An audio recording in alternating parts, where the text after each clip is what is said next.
Yun, magandang araw, Martes. At unang-una ay filming ulit tayo dito uli sa Danforth. And this time, siguraduhin talaga natin. Nakita niyo yan. Dito ako natikitan, kung natandaan nyo last week. Hi. Dito. Talagang sisiguraduhin natin may enough na load tayo ngayon at baka sakaling mapatagal. Anyway, medyo busy ngayon. Punong-puno ang araw at mag-i-split ang team. At merong Crave & Company na mangyayari din around lunchtime dun sa Naimas. And dito naman kami sa downtown para uli dito kay Doc. And sa gabi, hapon-gabi ay yung i-cover natin o gagawa natin ng piyesa etong OPM Jazz. Yan, suporta tayo dyan para sa mga musikang Pinoy at mga musikerong Pinoy dito sa Toronto. Kaya exciting, mahaba-haba, mga malayuan pero exciting. So enjoy the show.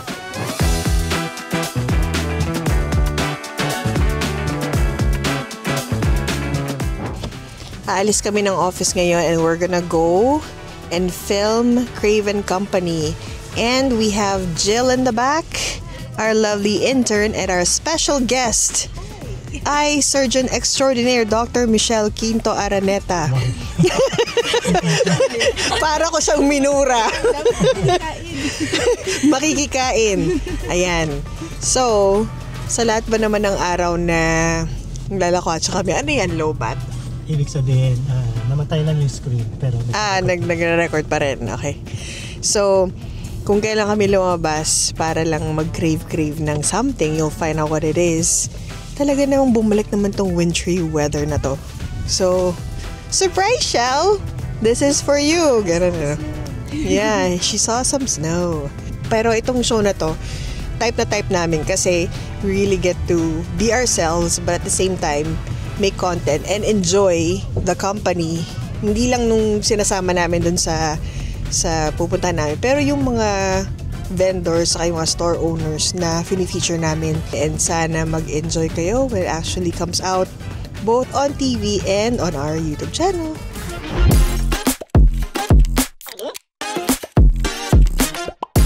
Kakagaling lang natin nearby dito sa Better Movement. Nag-shoot tayo ng dalawang episodes ng Better Movement with Andrew Chan. Ang maganda kay Andrew, yung approach niya, natural. Wala kang iti-take na anything internally at minamanipulate niya yung muscles, yung tissues, na alam mo yun talaga ang cause. Sa tagal ko nang naka-experience ng mga muscular pain, tendon pain, sa dami na ng mga doktor na nakita ko, alam ko na tama yung approach niya. Kasi kinukuha niya talaga yung root Andito yung sakit carpal tunnel, pero kinukuha niya sa shoulders. Na ganun din ang approach ng mga manghihilot sa Pilipinas, for example. And I've known cases na you can really, yung sinasabi niya kanina na you can really avoid surgery. Totoo yun Hindi surgery yung unang-unang titingnan mo pag may mga ganong carpal tunnel.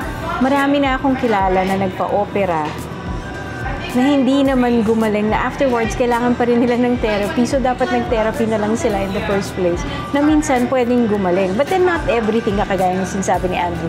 May ibang cases, konting cases na surgery na talaga ang kailangan mo, but not all. So yun, I'm hoping to prevent surgery. Kasi may ibang doktor, pag doon ako nagpatingin, sabihin nila talaga surgery na. Kasi yung carpal tunnel, hindi nga lang daw pang older adults or adults, pati bata pwede magkaroon ng carpal tunnel. Pag meron ng naramdaman, sabi ni Andrew nga, it's accumulated through years and years bago siya sumakit. Kaya hindi siya normal sa bata. Kasi you have to accumulate it years and years. Pero sa dami ng paggamit ng gadget ngayon ng mga bata, nahihasten. Mas mabilis silang dumating doon kung puro yun ang ginagawa nila, repetitive movement. So you really have to rest your hands. Like maybe 30 minutes. Kung pwede, lakad ka. Kasi hindi lang sa kamay yan lahat posture. Maglakad ka. Tapos pag naramdaman mo na, huwag mong i-ignore. Kasi yun nangyari sa akin eh. Naramdaman ko na siya, in-ignore ko, nawala. The next year, nagkaroon ulit, nawala. Pero nung third year na dumating, hala, ayan na, sobrang sakit na at ayaw mawala. Sabi nila, warning na pala yun ng mga years before. So don't ignore it pag nagkaroon. Mag-therapy na agad at alamin na yung root cause ng pain. Huwag intayin yung years and years sa sobrang sakit.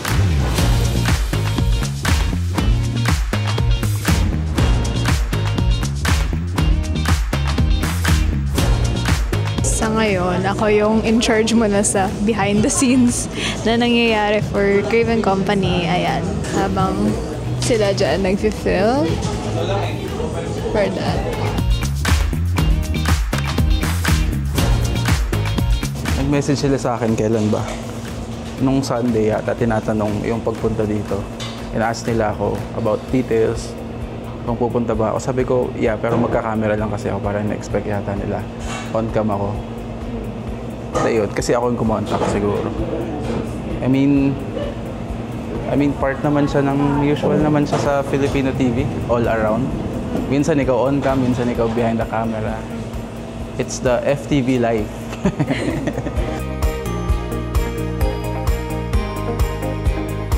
Itong Buhay Production, hindi siya like as is. May mga stops, may mga waits. So habang naghihintay ka, naglalaway ka, kinukunan nila ng maganda yung pagkain.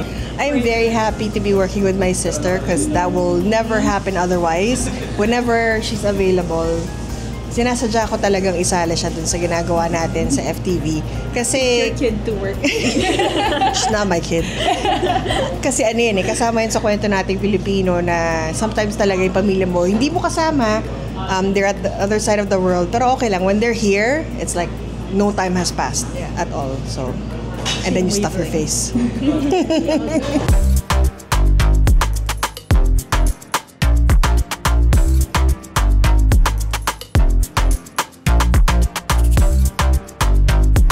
Feeling ko mas gusto ko behind the cam. Kasi nakikringe ako sa itsura ko tsaka sa mga sinasabi ko pag on camera ko.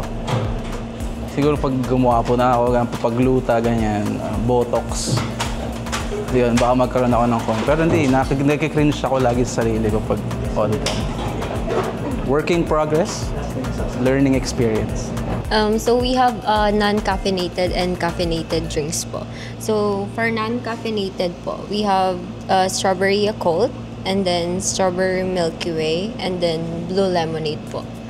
And then for caffeinated po, we have this one, ube Oreo latte, and then coconut espresso, and our bestseller po is the Biscoff latte. And we also have matcha latte po. Chicken katsu po siya po. Sandali, ano yan, bagoong? Opo, arbang po. Oh my gosh, may bagoong! That's what makes it Filipino. Tapos, itong nasa ibabaw, ano siya? It's just nuts po and then the vegetables po, broccoli and beans. And Ito. this one po is our sauce po, makes it kare-kare. Ito yung pinaka-advantage talaga pag nagkakaroon ng gano'n, ng mga Craven Company. May uwi sila dito sa office. Ito yung pistachio, mga fishball. Ito, I think, yung sinasabi nila is ilalagay mo, no? Kagabi, pumunta pa kami emergency, kaya napuyat. Tapos this morning, kasi yung aking baby boy, ang aking newborn, kailangan naming ipa-check up ulit. So, ito ang i-work on ko ngayon.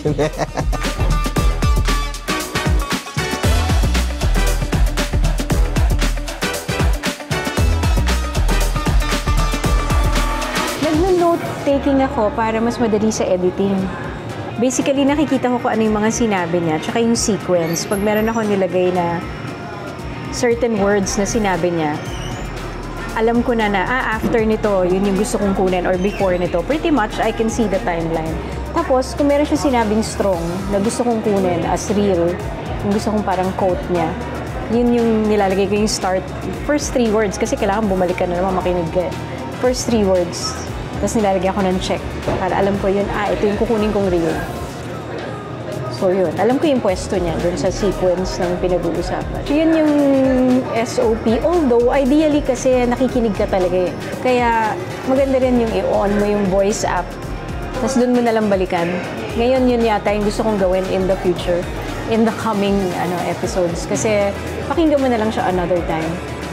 Yung advantage na magno-note ka habang nakikinig ka, hindi mo wala nang kailangan another time in the future para balikan mo siya. Andun na lahat sa notes mo. Pero maganda rin yung nakikinig ka kasi minsan yun yung connection mo dun sa interview mo. Tapos, natatanong mo yung tamang tanong dahil naka-tune in ka talaga dun sa sinasabi niya. Past 2 days, into ako sa Manila Sound.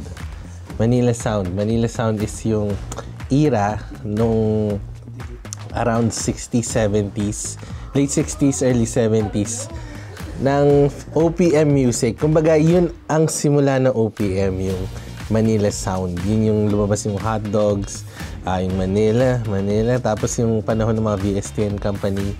Tapos, basta yun, talagang sobrang rich ng music, OPM music na yun. And, ayan, yun parang iniisip ko na gumawa ng something tungkol doon na related dito sa Canada. Yun lang po.